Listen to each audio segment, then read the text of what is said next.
Матилда е детска юридическа книга, способна да плени всеки младшуга със своята поучителен и много вълнуващ сюжет. Тук ще се срещнете с едно умно, но и доста смело момиченце, с който освен това притежава неочаквания за всички способности.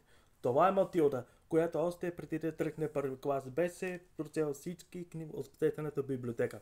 Може да смята за големи числа и нас с цялата барва, а тя определено я прави по-различна от останалите на лица. И когато момиченце отказва, че му завесят директорка на училището, госпожица Трънсбол, ще се наложи да прехвърли всички способности, за да върне на удара.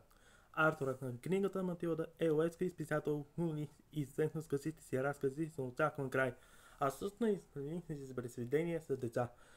Превърнали са истинска класика, след които са Чарли и шоколадовата фабрика, вестици, фантастичния господин Фокс и разбира се Матилда. Една запомниците заставна поучителна и много вълнуваща история, която е способна на всеки мал читател.